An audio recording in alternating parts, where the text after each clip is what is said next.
Today's episode doesn't involve crime in the Carolinas, but features an interview with a true crime author who wrote an intriguing book about a case that involved one of the most complicated stories of cyberstalking that I've ever seen. I encourage you to listen to the interview and check out the book, which is now available in paperback. You won't be able to put it down. There is much to love about North and South Carolina, but the two states have also had their fair share of violent and senseless crimes over the years. From murders on the Blue Ridge Parkway, in the heart of big cities or sleepy college towns, and along the coastal waters, some of these stories may be new to you. Some may have happened in your town. Some may involve people that are still missing to this day. But all will leave you remembering to always be vigilant about the people you meet and the places you go. I'm Renee Roberson. Please join me for Missing in the Carolinas. Episode 57, an interview with true crime author Leslie Rule, author of A Tangled Web. Leslie Rule is a Seattle area artist, photographer, and best-selling author of 2 suspense novels, 5 nonfiction books, and dozens of articles in national magazines, including Reader's Digest. At 17, she began to work with her mother, author Anne Rule, as a research assistant and trial photographer. Many of Leslie's courtroom photos appear in her mother's books. You can learn more about Leslie at her website, authorleslierule.com. I chatted with Leslie about her start as both a novelist and nonfiction writer, as well as her latest release, the true crime book, A Tangled Web. Here's a synopsis of the book. It was a bleak November in 2012 when Carrie Farver, 37, vanished from Omaha, Nebraska.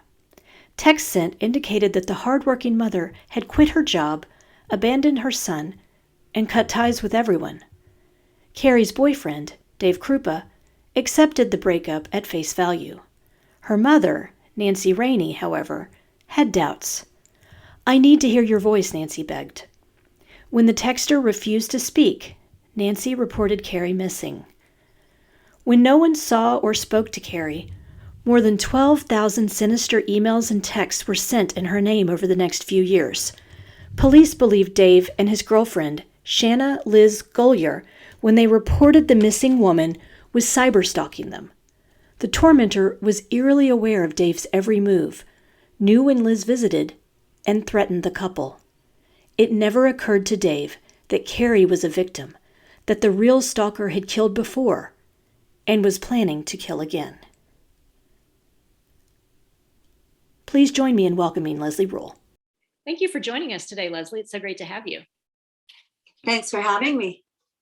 So we are really excited to get to talk about A Tangled Web. So first, I think we'd like to hear a little bit about how you heard about this case and how you decided it would make a good true crime book. I was specifically looking for a case of a female sociopath because I think we cannot be warned enough about the dangerous females amongst us. It's too easy to forget how dangerous women can be. And I actually think that makes them more dangerous because we're never expecting a woman to be dangerous. When I set out to find a story, I decided I wanted a love triangle murder because I knew that the one thing that brings out the worst in a dangerous female is jealousy. So I specifically looked for that, and I found the case of an Omaha love triangle murder where a woman killed her rival. She then hid her body and took over her digital identity for the next 3 years. Nobody could figure it out until an amazing group of brilliant detectives took over the case, and they were able to solve it. There were so many technical details in this case that could bog down a reader if not written clearly enough. You did a great job of explaining them, by the way. Thank you. Did you have help deciphering some of the information while in the research phase of the book? No, I did a lot of online reading. I came across a lot of things I had never heard of. Today, it's so easy because you just get online and you read everything you can about a topic, and you can learn on your own without taking a class. So it just was a lot of research. And then I would boil it down to try to make it easy to understand. But first I had to get a grasp on it before I could do that. What was the response like when you reached out to the friends and family of Liz for interviews? Well, her adoptive family was tight-lipped. They really didn't want to talk, so I didn't push. But I found her biological family, and she had been separated from them right before she turned 3. Her mother was hit by a car and killed, and her biological family wanted custody of her, but the state took her away. They had been looking for her all of these years. They had no idea what had become of her. Actually, her name was Shanna. While she's now Shanna Elizabeth Golia, her mother gave her the middle name Kay. She was Shanna, but she always called her Shanna Kay. When I dug up this information, she didn't even know her real name. And she probably knows it by now, because I imagine if she hasn't read the book, someone who has read it has told her. But she was born Shanna Kay. So her aunts had been looking for her. And when I found them, I figured out who they were. I assumed that they had been in touch with her and they knew what had happened, but I couldn't be positive.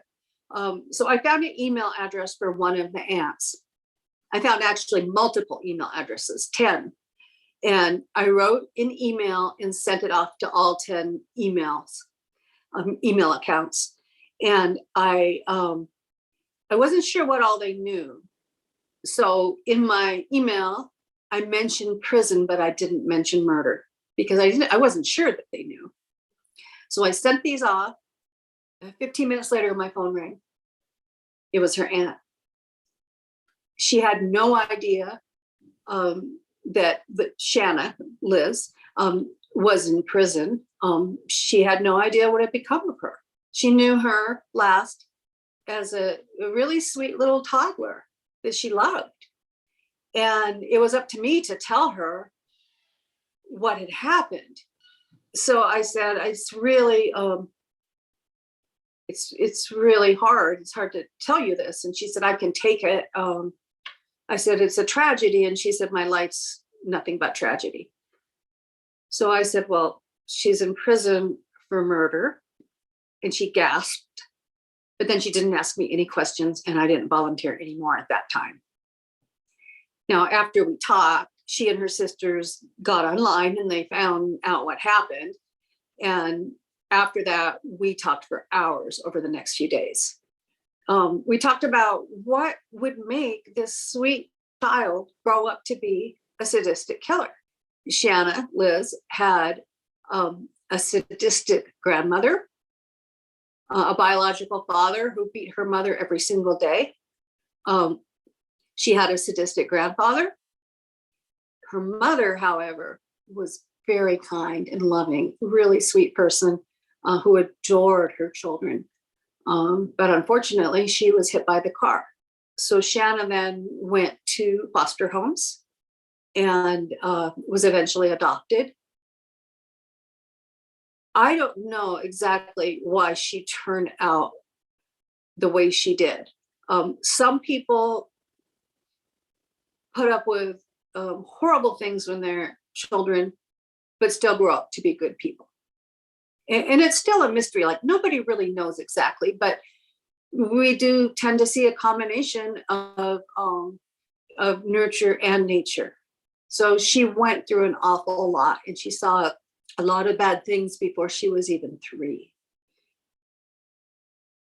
I can't remember. Was her adoptive family, they were pretty kind to her, right? I'm trying to remember. Well, See, they didn't want to talk to me. So all we know is what she said. And she does not tell the truth. She claims that they were overbearing, very religious. But I did find that when I traced her address history, that she continued to live with them after she became an adult. So they couldn't have been too bad. From what I know about them, they seem perfectly nice, but I don't really have any insights into who they are. Hey guys, I'm Jamie Beebe. And I'm Jake Deptula. We're the hosts of the true crime podcast, Strictly Stalking, brought to you from Podcast One. Each week, Strictly Stalking gives stalking survivors the platform to share their stories in their own words. Do you know why survivors refer to stalking as murder in slow motion? Have you ever felt like you were being hunted by a stranger? Would you know where to turn if a stalker was living in your house and you didn't know? We're bringing you these stories to raise awareness about stalking and give you the resources to know what to do if you or someone you know is being stalked. So tune in to Strictly Stalking each week as we dive into the largely unknown crime of stalking. Listen on Apple Podcasts, Spotify, or wherever you listen to your favorite true crime podcast. How long did this project take you to complete? I would say that from the time I first started researching to the point where we're going into publication and we're writing captions and that kind of thing, approximately 2 years. I don't know how my mom did it because she wrote 2 books a year for the last 20 years of her life. And she was constantly signing books at bookstores. She was on the TV or on the radio at least a couple times a week. I have no idea how she did it because I get stressed out having 2 years to write 1 book. She is actually very amazing. She was the hardest working person I have ever met. I did wonder when I was reading about Dave, because he was such a ladies' man, I guess you could say. I kept thinking, was he really okay with talking about all this? But then I know it was all out in the trial too. He was. And then Cherokee, her friend, I felt just like Howard Stern. I love Howard Stern, but he asked personal questions about the sex life. And as I'm sure you remember, Liz tried to get Cherokee to agree to doing a threesome with Dave. Right. Liz didn't really want to do it, but she was kind of toying with people. And then Liz also told Dave, I want to have a threesome with you and Cherokee. And so Dave said, well, I have to meet her first. And Cherokee was married and she really wasn't planning on doing it. She just agreed to it because she was trying to shut Liz up, because once Liz got on a topic, she would not let it go. She knew instinctively that Liz would not actually go through with it because Liz was so very jealous. But she pretended, yeah, okay, we can do that. I was just really grateful that everybody allowed me to explore and to get in their heads and tell me how they felt about things, because it almost comes across the way I wrote the book like fiction, because I could get into their heads like the way a novelist could. I think part of it has to do, except for Carrie, you couldn't really get into. No, but it's interesting because I feel like I know Carrie. I never met her, but I feel like I know her. And I really hit it off with her mom, and we had a lot in common in the way we look at the world. But my mom wrote the forewords for some of my ghost books, and I think it might have been When the Ghost Screams. It was one of the books she wrote about. She felt when she was writing her books that the victims were right there with her. Like she never saw them with her eyes, but she felt they were around and that they wanted their stories told. And when I was writing the story, I thought about Carrie a lot, and then heard some things that, well, maybe she doesn't want her son to read that. I'm not going to put that in there. Just things that were a little personal, nothing really bad, but we don't want all of our information out there. And there's things about me that I wouldn't want out there for the whole world to read. So I tried to think about that when I was writing the story, but I feel like I got a real good sense of who she was. And it's such a waste because she was such an incredible person. If I had met her in life, she would have been my friend. Right.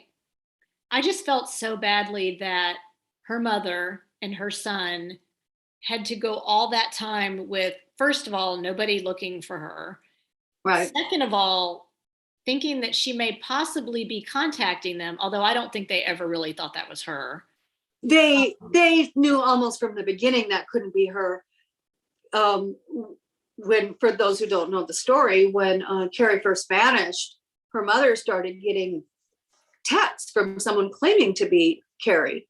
But she knew something was off from the start because Carrie was meticulous when it came to sending texts.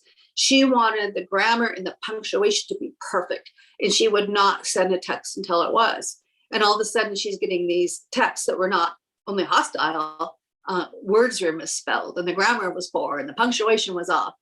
And she just knew that couldn't be Carrie. But at the same time, she hoped it was, because what was the alternative? Somebody has Carrie's phone, so where is Carrie? She feared something horrible had happened to her, and it had. And we have the heroes coming in. Anthony Cava, the IT specialist, detectives Ryan Avis and Jim Doty, really sharp guys and extremely caring. They could not have solved this case if they had not worked overtime without pay. Their whole life revolved around solving this case, and they sacrificed a lot. There were issues with their families, with their wives, with everybody in their life, and even with the help, because as you read, like Anthony Cava realized he had a brain tumor. It was supposed to be addressed, but they were getting ready to go to trial, and he did not want to risk having something go wrong and losing his memory, because he felt it was more important to be a witness in the trial and describe everything that had happened with the emails and the texts. And there was, as you mentioned earlier, it's really hard to get a grasp on all of this digital terminology and what it all means. And he needed to be able to explain that in court so people understood. There wasn't a jury, it was a judge trial, but he still needed the judge to understand. And nobody is going to understand all this without Anthony first laying the groundwork and explaining how it all works. So these guys were amazing. They were heroic. They were caring, and they were so sharp. Carrie's mother is so grateful to them, and he thinks of them as sons now. And then, what do they do afterward? After the case is solved, they set up a scholarship in Carrie's name, a nonprofit scholarship, because they want her to be remembered in a positive light. I mean, how many times do you hear about detectives doing that? And the prosecutors too, they cared also. Brenda Beadle and James Vaskeller. All of these people came together. And then there was cold case detective Dave Schneider in Omaha, who also joined in. And all of these people worked really, really hard to get justice for Carrie and put a killer behind bars so she could never hurt anybody again. What has the response been to the book so far? Well, people are astonished by the story because it is just unbelievable. It's hard to believe any of it really happened. How could this sadistic killer fool everybody around her, murder somebody, and then take over her online identity for 3 years and fool almost everybody? She sent over 20,000 emails and texts in her victim's name, in Carrie's name. She convinced people that Carrie was a stalker. Liz would throw rocks through windows. She would scratch up and paint cars. She would harass people over the phone. It just never ended. And she convinced many people, including many intelligent people in law enforcement, that it was Carrie doing those things. So I think when it comes to the story, people's response is astonishment. How could this have happened? You wrote the book. Did the TV programs happen after the book was published or before, or kind of in the middle of that process? Before I even found the case, Dateline and Snapped did episodes on it. And after I started working on it and wrote the book, a producer friend at 2020 was interested. So I worked with them on an episode they named after my book called Tangled Web. So that happened after the publication of the book. And of course, there have been many, many TV shows now. I did an A&E American Justice interview. I love that show. Yeah. I love that show. And yeah, we've got something coming up. They have Glass Entertainment has a special they're doing for CNN. I was interviewed for that. I'm sure it's just a small part with me on it. 2020 was really good to me. Those producers were very good to me, and they gave me quite a bit of coverage. But usually the author doesn't get much airtime when true crime books are covered. So I'm grateful for any kind of coverage that I get when somebody produces a show about the case. This brings us to the conclusion of this episode of Missing in the Carolinas. If you enjoyed this episode, please do me a favor and give it a 5-star rating wherever you listen to your podcasts. If you'd also like to support the show in a small way, you can buy me a coffee over at buymeacoffee.com, Renee Roberson. I currently don't receive any compensation for this podcast, so every little bit helps me continuing to produce new content. We're also now on Instagram, Facebook, and YouTube, so please like our pages and get started on a discussion of the missing people profiled on the show. Do you know of a missing persons case in North or South Carolina that you think should be covered? Email me at missinginthecarolinas@gmail.com with any details you can share. Cover art for this podcast was designed by Macintosh Multimedia. All episodes are researched and written by me, Renee Roberson, with sound editing provided by Daniel Roberson. Thanks so much for listening.